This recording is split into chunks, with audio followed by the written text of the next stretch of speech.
Alright guys, welcome back to Formula 1 News. The Montreal Grand Prix ends with a bang. Lando Norris in the wall, and certainly not the wall of champions, colliding with Oscar Piastri. Pretty much the first time we have seen the two McLarens go neck and neck this season, and guess what? It ends in a collision. Norris takes full responsibility, and totally understandably so. What was this guy thinking at the end of this Grand Prix? It ends under safety car. Russell takes the victory. Massive for Max Verstappen as well, potentially in the context of the championship fight. Is that it? Is Piastri the champion? Certainly not, based on the pace that Norris showed, but at the end of the day, the points scored is what matters. What a Grand Prix in many respects. Very much intriguing your thoughts in the comments. Hit the like button if you enjoy. Subscribe if you're new as always. I greatly appreciate it. We've got plenty to talk about today, so you can probably tell I'm a little bit out of breath because just got back from the track. It was a great race. We're going to talk about it kind of from my perspective and how things are unfolding as well, because obviously when you're not watching on the broadcast, it's difficult to keep up with everything when you're there sitting next to the track and all the cars are going by one, but I'll do my best to get you guys the best possible information and my perspective on the day regardless. Now, Robert Kubica won Le Mans today, just to put it out there. Of course, he crashed heavily and famously at this circuit back in 2007. Then he had the rally crash in 2011, which nearly ended his life, let alone his career, and now he's back on top of Le Mans. That was a crazy story. And Ferrari, they've gone 4 for 4 in WEC this season. They've gone 1 for 1 groundhogs killed. We'll get into that today with Hamilton, but they can't win anything in Formula 1. And that still remains to be the story. Hamilton was even asked the question. The reason why I'm showing this is just because we were basically sitting right about there. So we got some grandstand tickets yesterday. Today we thought, okay, general admission, we'll just sit by the track. And we actually had a really good spot, pretty much between turn 9, where George Russell crashed a couple of years ago, and where, basically the hairpin where Robert Kubica crashed a few years ago. That's pretty much where we were. So it was actually a great vantage point, and it's, meant we could keep up with the race rather well. Now, Lawson, before the Grand Prix even started, he had a real stinker today, as to be fair did Racing Bulls, but he started from back in Spain because he had a 50-place penalty. They decided to replace the engine under Parc Ferme, and did it help his Grand Prix? Certainly not. But the race gets underway, and all the drama, of course, was going to be what's going to happen at turn 1, right? Is Max going to crash into Russell? Is it going to be pure terrorism at the first corner? And no, it was pretty clean, surprisingly clean. Good start from both. They executed well. Antonelli did a great job to get up into third. Crucial move at the start of the race. I don't know what it is about Antonelli and circuits that he doesn't know very well, but he just cooks, right? Like we saw it in Miami. We've seen it again this weekend. Impressive stuff from Antonelli, I thought. If Miami was his breakout in terms of qualifying pace, this weekend is maybe his breakout in terms of putting it all together. Yeah, Piastri was putting some serious pressure on the end, but it was good defending driving from Antonelli. He very well could have had second today, Antonelli, if not for maybe some of the decisions that Mercedes and Red Bull decided to make. This is Alex Albon, who had a bit of a stinker Grand Prix, unfortunately, for Williams, and even Sainz had a bit of drama with Ocon towards the ends. Bit of a potential brake test incident at the end of the pit lane. This was all going on the first lap. However, after the first lap, we went into pretty much tyre deg mode. Max put a bit of an attempt to get past Russell. That never happens.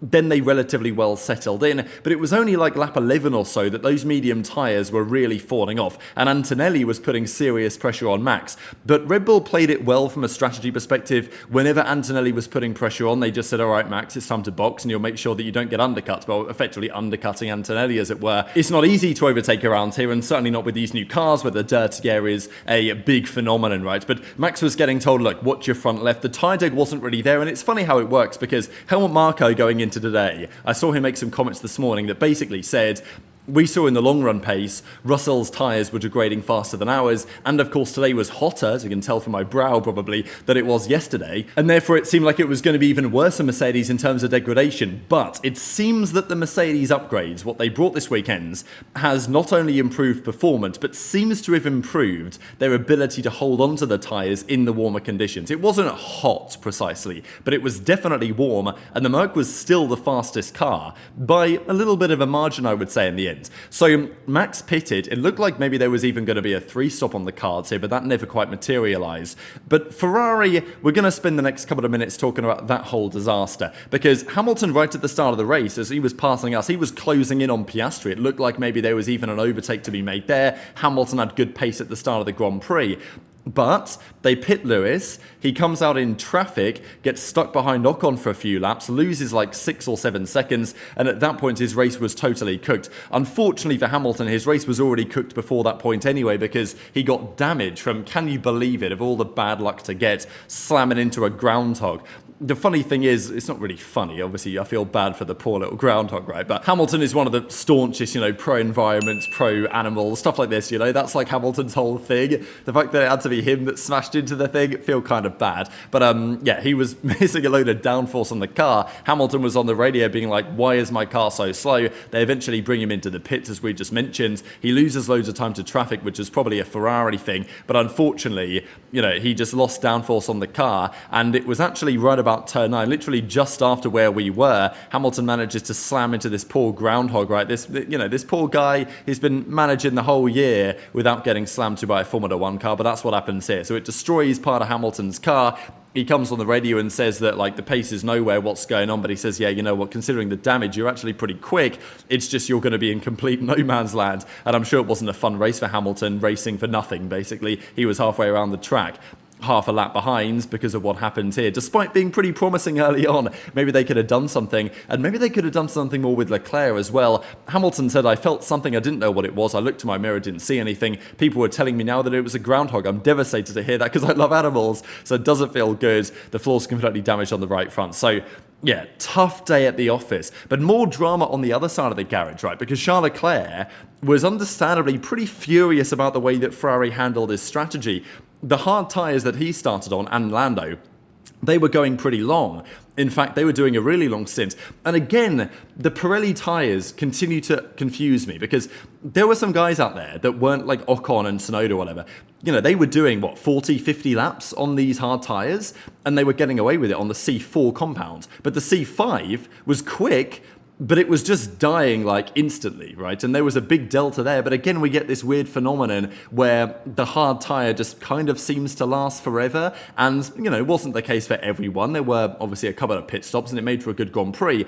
But it is interesting that Charles was doing pretty well. His pace on the hard was good. Russell on the fresh hard was not closing in that rapidly after the first few laps of Russell and Verstappen's stint. So Charles was then forced to box, although he said on the radio, he was like, look, can we not go to plan C? The tyres are fine, leave me out here. We might be able to get away with a one-stop, right? And who knows, it might have been possible. I think it probably was possible. Leclerc probably could have gone really long on those hard tyres, probably could have stretched it to lap 40, 45 or so, then pit for a pair of set of mediums, on lower fuel and, run it to the end.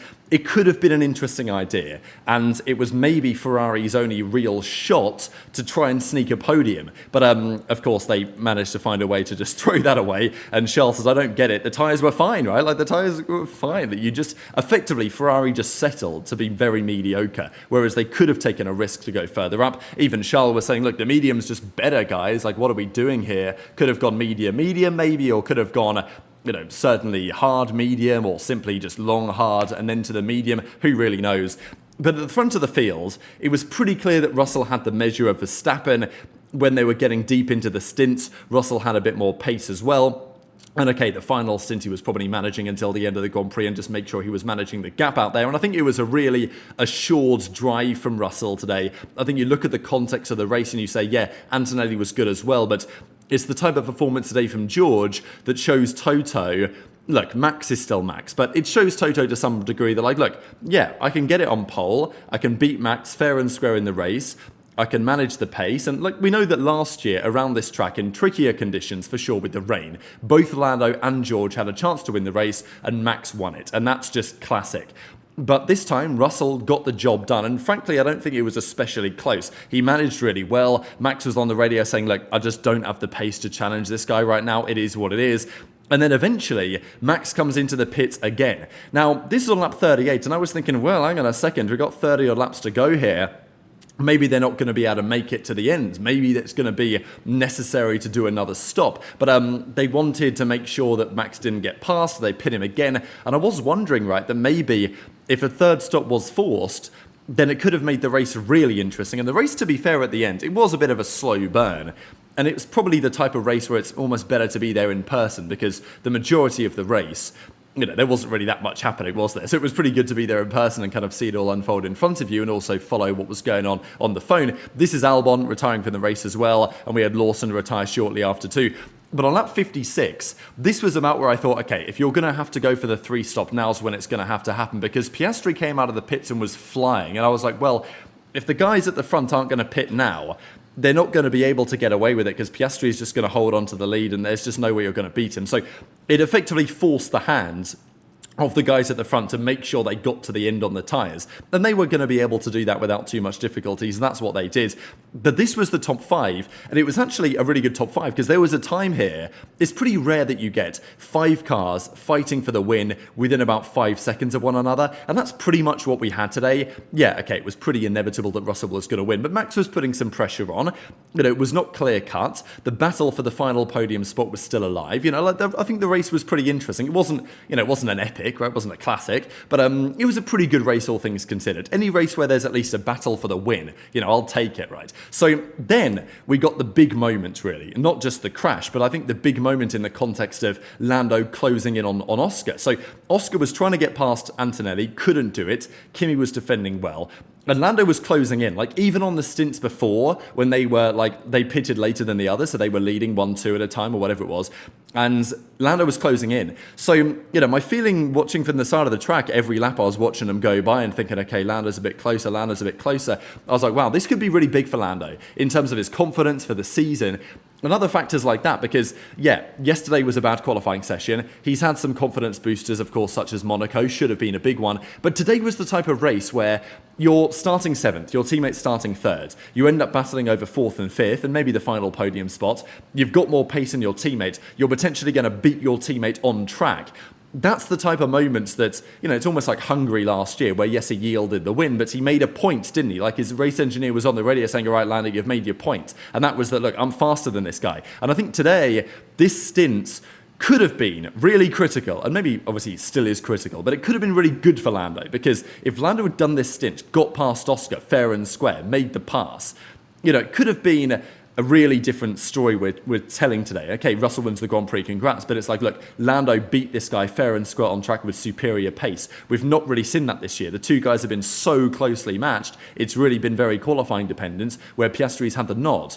I mean, maybe in terms of pure pace, Lando's right there, but in terms of execution, as we know, Piastri's far better.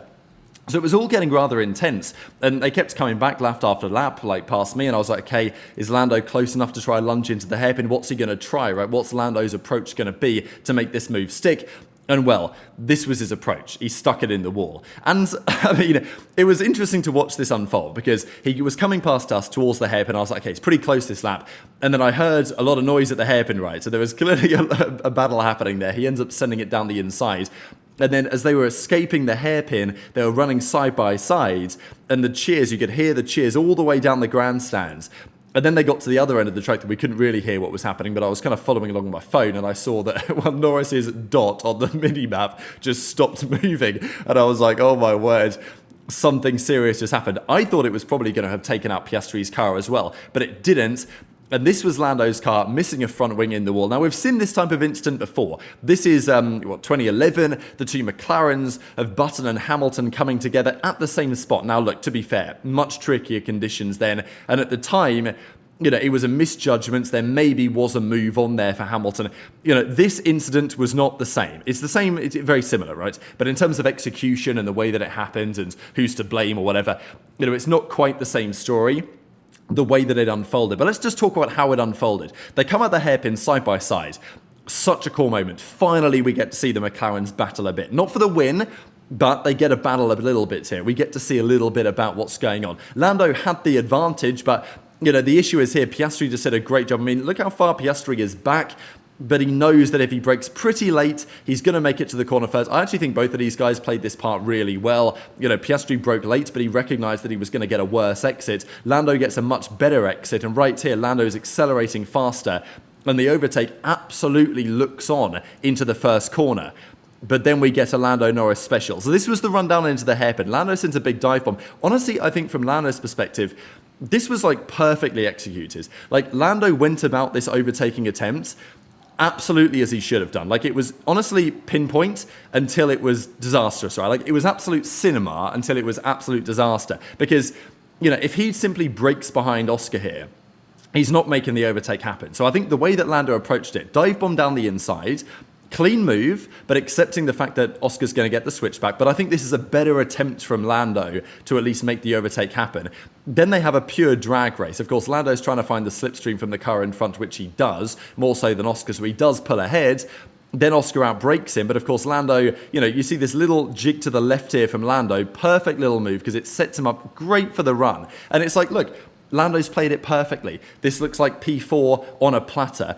Of course, unfortunately, because Antonelli is there, Piastri does have DRS. If not for that, the move would have been a slam dunk. But in this spot, yeah, he's got a lot of overspeed. But where do you go, right? Like, the issue is that Piastri's placing his car really well. He's just about enough to the inside to make it very clear to Lando. There's no room on the inside. There's no room on the inside. There's never going to be any room on the inside. You've got to go to the right. You've got to go to the outside and the inside of the next corner if you want to make this move happen. And that's where Lando should go. Right here, right at this moment, he can jig left if he wants. Obviously, Oscar's going to respond a bit. Then, he should go to the right-hand side. Probably Oscar still holds on to the place, right, because of the DRS. But it was worth a go. What was not worth a go was this, because he comes to the inside, and what makes this look even worse in real time, I'll just play these couple of seconds here, is that, Lando had so much time to react here.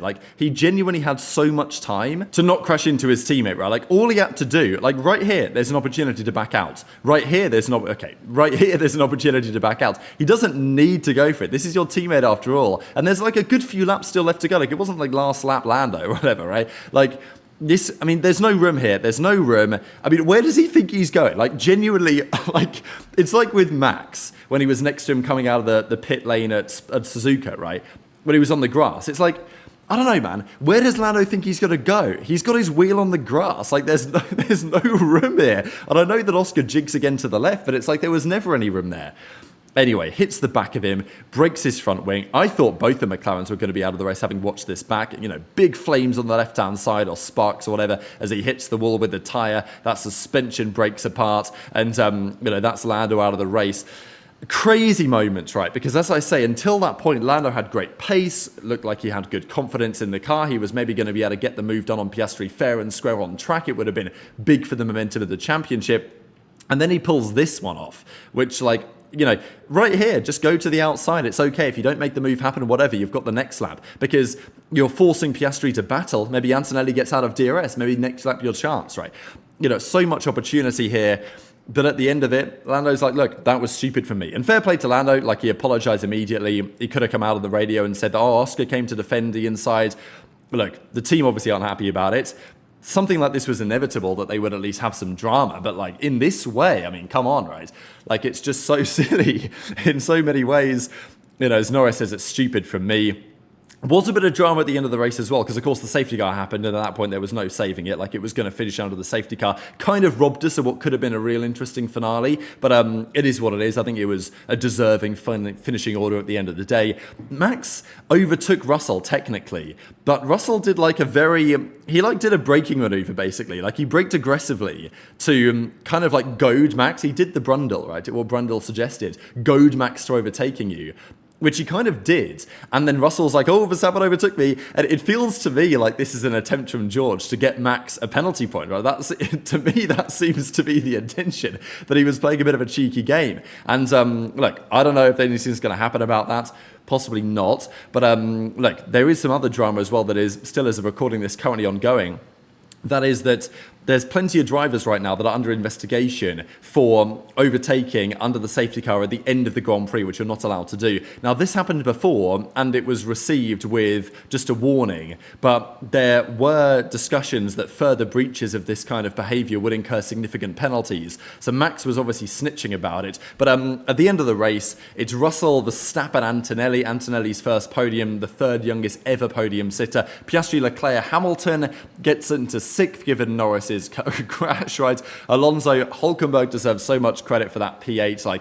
Obviously, we've not got much time to talk about Hulkenberg today, but what a drive again from him to stick that Sauber with another 4 points. Just monstrous work. Ocon with the strategy that Haas pulled actually worked for them. Can you believe it? They ended 9th, and Carlos Sainz ends a very, let's say all over the place Grand Prix with 10th. But this is Lando, right? He was very strong in his words after the Grand Prix to say, when I let McLaren down like this and I make a fool of myself in a moment like today, I've got a lot of regret in something like that, which is Look, it is what it is, right? Like, whenever you think it's going well for Lando and it can't go worse, then somehow it finds a way to go worse. I don't get it, really. And it makes me really doubt Norris's pedigree as a world championship contender. The real conclusion is, does he bounce back stronger from something like this? But it's just one of those really inexcusable moments, of course. As I say, currently Antonelli, Leclerc, Piastri, Sainz, Ocon, Gasly and Stroll all noted for that kind of overtaken under the safety car infringement. There might be a penalty. I don't think it's going to be anything drastic, but I guess time will tell. There's also summoning to the stewards of the two McLaren drivers for causing a collision. Likely they're going to go into the stewards room and say, well, he didn't really mean it and whatever. And people are probably going to get away with it. But driver standings end up like this. 198 for Piastri, 176 for Lando, 155 for Verstappen. And Russell gets into the mix as well. And Ferrari, of course, lose their second place in the Constructors' Championship. It's a pretty sizable gap for Piastri. It's by no means over, I would say, this championship. A single DNF puts it right back in the ballpark. And I think we've still got a long championship to go. It's only race 10 at the end of the day. But today feels like a pretty critical Grand Prix in the context of the season. Very much interested in your thoughts on all this stuff in the comments below. It was great to meet some of you guys at the track this weekend. Enjoy the rest of your day and your travel home if you went to the Grand Prix. Hit the like button if you enjoyed. Subscribe if you're new. Take care. And I will be seeing you next time.